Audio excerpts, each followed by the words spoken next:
अगर कोई व्यक्ति आपकी पहचान चुरा के आप ही की जगह ले ले तो क्या आप इस झूठ को सच मान लोगे?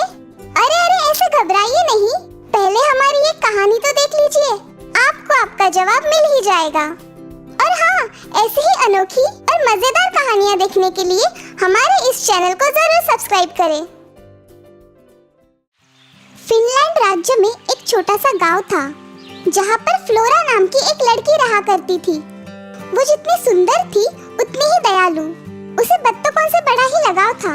फ्लोरा के पिताजी फिनलैंड के बादशाह के करीबी दोस्त थे, इसीलिए बादशाह ने उनके बेटे की शादी फ्लोरा से तय की थी। पर फ्लोरा के पिता वो शादी देख ना पाए। पिताजी के जाने के बाद फ्लोरा की सारी जिम्मेदारी उसकी माँ पर आ गई। मुझे लगता है कि तुम्हें आज ही बादशाह के बेटे से मिलने जाना चाहिए। जैसा आप ठीक समझे माँ। रास्ता बड़ा दूर का था, इसीलिए माँ ने फ्लोरा के साथ एक सेविका भी दे दी थी जिसका नाम था क्लैरी। क्लैरी बड़ी ही धूर्त और कपटी थी। दोनों अपने अपने घोड़े पे सवार होकर सफर के लिए निकल पड़ी। थोड़ी दूर आने पर फ्लोरा को प्यास लगी। सुनो क्लैरी, थोड़ा पानी लाना तो। हाय, मेरा पैर। क्या हुआ क्लैरी, तुम रो क्यों रही हो? लगता है मेरे पाँव में मोच आई है। माफ कीजिए, मैं आपके लिए पानी नहीं ला पाऊंगी। अरे क्लैरी, इसमें रोने वाली क्या बात है? मैं खुद नदी पर जाकर पानी ले आती हूँ, तुम यही आराम करना। फ्लोरा अपने घोड़े से उतरकर पानी पीने के लिए नदी के पास पहुँचती है। जैसे ही वो पानी पीने के लिए झुकती है, हाँ। क्लैरी उसे धक्का मारकर पानी में ढकेल देती है। क्लैरी, ये तुम क्या कर रही हो? मुझे बाहर निकालो, मुझे तैरना नहीं आता। हाँ, मैं जानती हूँ। अब फ्लोरा बनके मैं सरदार के पास जाऊंगी और उसके बेटे से शादी करूंगी। हाँ, कितना सुंदर है ये तो। अब इसे मैं पहनूंगी। क्लैरी ने फ्लोरा के कपड़े पहन लिए और उसका घोड़ा लेकर वो आगे बढ़ने लगी। दूसरी तरफ फ्लोरा नदी के तेज बहाव से बहती हुई फिनलैंड के उसी शहर में आ पहुंची जहाँ पे वो बादशाह रहता था। वहाँ के मछुआरों ने उसे नदी से बाहर निकाला। वो बेहोश थी। जैसे ही वो होश में आई, उसे कुछ भी याद न आ रहा था, यहाँ तक कि वो अपना नाम भी भूल चुकी थी। तभी घोड़े पे सवार क्लैरी वहाँ पर आ पहुंची। फ्लोरा को वहाँ देखकर वो डर गई, लेकिन जब उसे पता चला कि उसकी याददाश्त खो गई है, उसे बड़ी खुशी हुई। अरे, ये तो मेरी नौकरानी क्लैरी है। मेरे कपड़े और जवाहरात लेके भाग रही थी, लेकिन तभी पाँव फिसलकर वो नदी में जा गिरी। इसे तो कड़ी से कड़ी सजा होनी चाहिए। बेचारी फ्लोरा, उसे तो कुछ भी याद नहीं आ रहा था। दोनों को सरदार के सामने पेश किया गया। सरदार ने क्लैरी को फ्लोरा समझकर उसका बड़ा सम्मान किया और बेचारी फ्लोरा को पूरे बाड़े की बत्तख संभालने की सजा फरमाई। ऐसे ही कुछ दिन बीत गए। फ्लोरा हमेशा बत्तखों को लेके नदी के पास घूमने जाया करती थी। उसके साथ जॉन नाम का एक छोटा लड़का भी रहता था। फ्लोरा बड़े ही प्यार से बत्तखों की देखभाल किया करती थी। जब भी वो बत्तखों को बाड़े से निकालकर नदी की तरफ सैर करने निकलती, वो गाना गाने लगती। झूमते चलेंगे हम, गाते चलेंगे हम, सच्चाई का पकड़ के हाथ, नाचते चलेंगे हम, नाचते चलेंगे हम। देखो आई टोली आई, सच्चाई की टोली आई, करने झूठ का सफाया, सच्चाई की टोली आई। थोड़े ही दिनों में फ्लोरा ने शहर के सभी लोगों का दिल जीत लिया। फ्लोरा का ये खुशनुमा स्वभाव बादशाह के भी दृष्टि में आया। ये लड़की तो बड़ी ही सच्ची और भोली लगती है, कुछ तो गड़बड़ है। बादशाह ने दोनों की परीक्षा लेनी चाहिए। उसने जॉन को बुलाकर उसके हाथ में एक सोने का अंडा थमा दिया और उसे समझाया कि उसे क्या करना है। जॉन के वहाँ से जाने पर बादशाह ने क्लैरी को अपने पास बुलाया। बेटी फ्लोरा, आज अंडे खाने का बड़ा मन कर रहा है। क्या तुम बाड़े में जाके हमारे लिए अंडे ले आओगी? जी मैं? क्या हम क्लैरी को ये काम नहीं कह सकते? या फिर जॉन को? क्लैरी और जॉन दोनों ही बत्तखों को सैर कराने नदी के किनारे गए हैं। क्या तुम्हें जाने में कोई एतराज है? जी नहीं तो मैं अभी जाकर बाड़े में से अंडे ले आती हूँ। क्लैरी अंडे लेने बाड़े पर पहुंची, उसे वहां पर एक सोने का अंडा दिखाई दिया। हाँ, सोने का अंडा। क्यों ना मैं इसे अपने पास रख लूं? छोटा जॉन उस पर नजर रखे हुए था। जॉन ये बात बादशाह को बताता है। बादशाह उसे एक और सोने का अंडा देता है, लेकिन इस बार वो फ्लोरा को अंडे लाने कहता है। फ्लोरा को भी बाड़े में सोने का अंडा मिलता है, लेकिन फ्लोरा वो अंडा बादशाह के पास ले आती है। बादशाह फ्लोरा की ईमानदारी पर बहुत खुश होता है। तुम वाकई में नेक दिल और सच्ची लगती हो। ये अंडा तुम अपने पास ही रखो। अब बादशाह फिर एक बार जॉन को बुलाता है और उसे फ्लोरा का घोड़ा सौंपकर कुछ काम बताता है।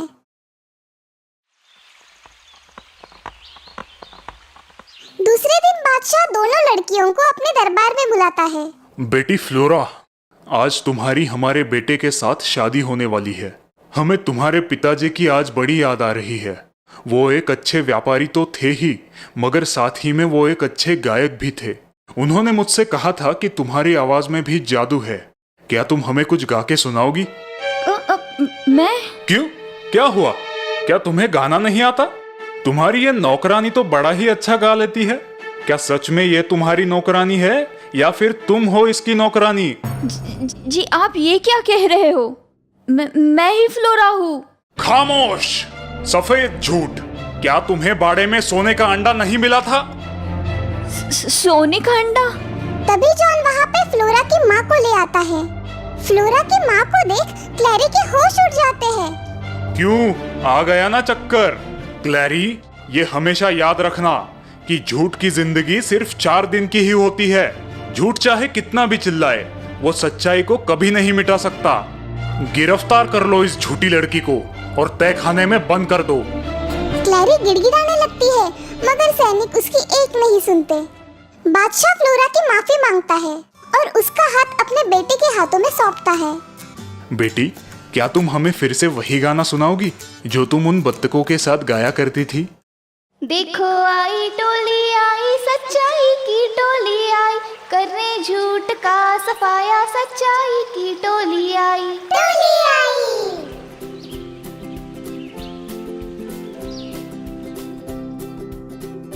देखा आपने, क्लैरी को सजा तो मिलनी ही थी, क्योंकि उसकी कहानी झूठी थी।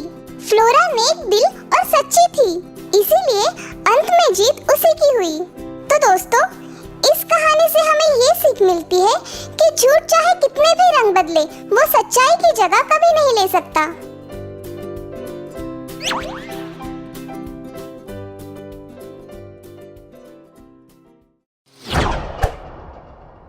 जादुई चेहरा। दूर दराज के एक राज्य में एक मंत्री अपनी 2 जुड़वा बेटियों के साथ रहता था। जुड़वा होने के बावजूद दोनों का स्वभाव एक दूसरे से बिल्कुल अलग था। एक का नाम था काव्या और दूसरी का किमिया। कितना खूबसूरत है आज का दिन, और उतना ही खूबसूरत ये नजारा। मुझसे ज्यादा खूबसूरत नहीं हो सकता। हाँ मेरी प्यारी बहना, तुझसे ज्यादा खूबसूरत नहीं है। काव्या बचपन से बहुत ही शांत, सरल और समझदार थी। वही किमिया को अपने रंग रूप पर बहुत घमंड था। वो स्वार्थी और जिद्दी थी। दोनों के 19वें जन्मदिन पर मंत्री ने बहुत बड़ी दावत रखी। सभी राज्य के राजा और उनके परिवार को बुलावा भेजो। इस भव्य दावत में सभी लोग सज धज कर आए थे। काव्या की नजर एक आकर्षक राजकुमार पर पड़ी। किमिया भी उसी राजकुमार को देख रही थी। वो देखो, वो राजकुमार कितने आकर्षक है। हाँ, आकर्षक तो है। राजकुमार तो मुझे ही पसंद करेंगे। क्यों? मुझ में क्या कमी है? तुम अच्छी तरह से जानती हो। दावत में राजकुमार के परिवार वाले किमिया के लिए शादी का प्रस्ताव रखते हैं। ये बात जानकर काव्या मायूस हो जाती है और जंगल की तरफ चल पड़ती है। जंगल की तरफ जाते वक्त उसे एक बुजुर्ग जादूगर रोक लेते हैं। मैं जानता हूँ तुम्हारा मन विचलित है। तुम जंगल में जा सकती हो, पर याद रखना, अपने कर्तव्यों का पालन करना। कोई भी काम करो, आशावादी आचरण के साथ पूरी मेहनत और ईमानदारी से करो, और कभी भी हार मत मानना। काव्या, तुम बहुत समझदार हो, मुझे तुम पर पूरा यकीन है। जंगल में थोड़ी दूर जाते ही उसे एक अजीब सी आवाज सुनाई देती है। हाँ, ध्यान से देखने पर उसे हिलती हुई घास दिखाई देती है जहाँ से आवाज आ रही थी। काव्या घास के पास आकर देखती है। अरे ये क्या हिरन, तुम इस शिकंजे में कैसे फंस गए? रुको, मैं तुम्हें शिकंजे से बाहर निकालती हूँ। वाह, कितने खूबसूरत हो तुम, बिल्कुल सोने जैसे चमक रहे हो। बहुत बहुत शुक्रिया। हाँ, तुम बोल सकते हो? हाँ, तुम्हारा दयालु आचरण देखकर मैं बहुत प्रसन्न हूँ। अब तुम आगे बढ़ती जाओ। वो आगे जाती है। उस डरावने जंगल में आगे बढ़ते हुए काव्या को अब थोड़ा सा डर लगने लगता है। अरे बाप रे, कितना घना जंगल है। आगे जाकर काव्या को एक हंस जाल में फंसा हुआ दिखाई देता है। अरे ये क्या, तुम इस जाल में कैसे फंस गए? हंस बहुत छटपटा रहा था। शांत रहो, मैं तुम्हें इस जाल से छुड़ाती हूँ। काव्या उस जाल से हंस को बाहर निकालती है। जैसे ही हंस जाल से बाहर आ जाता है, वो अपने खूबसूरत पंख फैलाता है। अब तुम आजाद हो। शुक्रिया, तुमने मुझे जाल से आजाद करवाकर नया जीवन दिया है। हाँ, तुम भी बोल सकते हो? हाँ, तुम बहुत दरिया दिल और निस्वार्थ लड़की हो। अब तुम आगे बढ़ती जाओ। आगे जाकर काव्या को एक बेजान और सूखा हुआ पेड़ दिखाई देता है। अरे ये पेड़ तो सूख गया है, लगता है इसे पानी की जरूरत है। वो पास की नदी के किनारे जाती है। वहाँ एक घड़ा रखा हुआ था। वो उस घड़े में पानी भरकर सूखे पेड़ पर डालती है। पानी डालते ही पेड़ में जान आ जाती है। हाँ, अरे ये क्या? हाँ, अरे अरे अरे ये क्या हो रहा है? धन्यवाद, तुमने मुझे पानी दिया। हाँ, तुम भी बोल सकते हो। हाँ लड़की, तुम बहुत नेक दिल की हो और तुम्हें किसी भी चीज का लालच नहीं है। तुम्हारा दयालु आचरण देखकर मैं बहुत प्रसन्न हूँ और मैं तुम्हें तोहफे के तौर पर कुछ देना चाहता हूँ। जाओ, वहाँ जो नदी है उसमें एक डुबकी लगाओ। ठीक है, जैसी आपकी आज्ञा।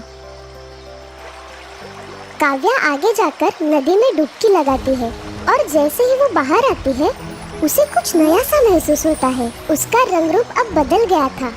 वो बहुत खूबसूरत हो गई थी। ये देखिए, लेकिन ये सब कैसे? ये तुम्हारे कर्मों का फल है।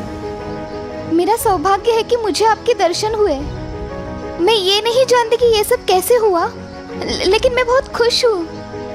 हमेशा खुश रहो बेटा। मेरी एक सूखी टहनी तोड़ो। जैसे ही काव्या एक टहनी तोड़ती है, हाँ? वो टहनी एक अंगूठी में बदल जाती है। तुम्हें जब भी कोई दुख हो या मन चिंता से घिर जाए तो इस अंगूठी को चूम लेना। तुम्हारी सारी चिंताएं दूर हो जाएगी। वापस आते वक्त काव्या को वही जादुई हंस फिर दिखाई देता है। हंस ऊपर से लेकर नीचे तक हीरे की तरह चमक रहा था। वाह, कितने खूबसूरत हो तुम। तुम बहुत सुलझी और समझदार लड़की हो। मेरा ये पंख अपने पास रखो।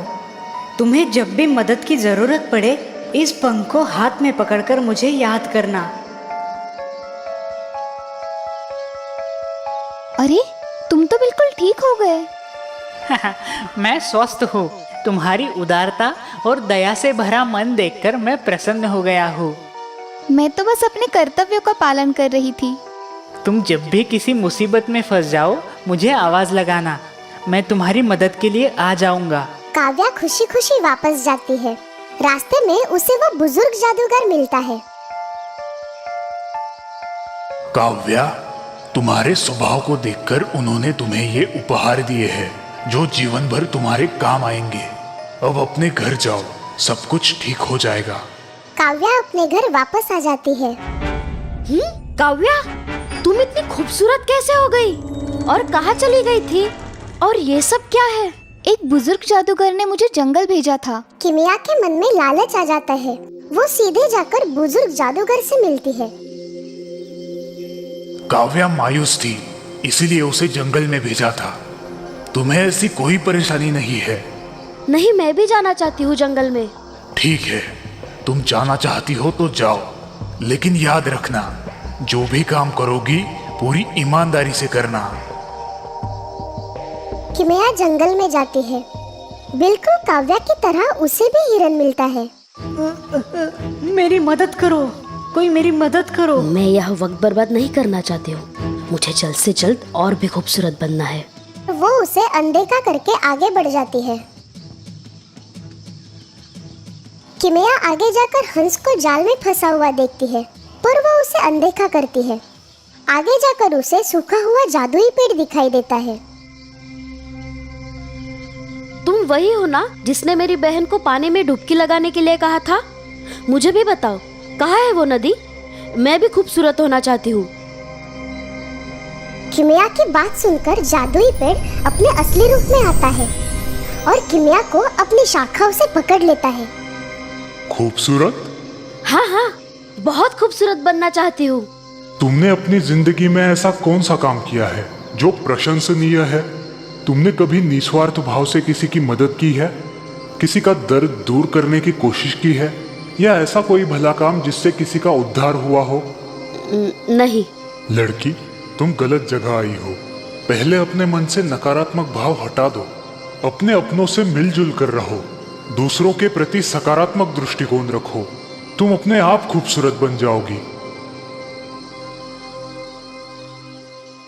किमिया वहां से सीधे अपने घर लौट आती है और अपनी बहन से उसके बुरे बर्ताव के लिए माफी मांगती है। तो दोस्तों, इस कहानी से हमें ये सीख मिलती है कि इंसान का स्वभाव उसे खूबसूरत बनाता है, ना कि उसका रंग रूप।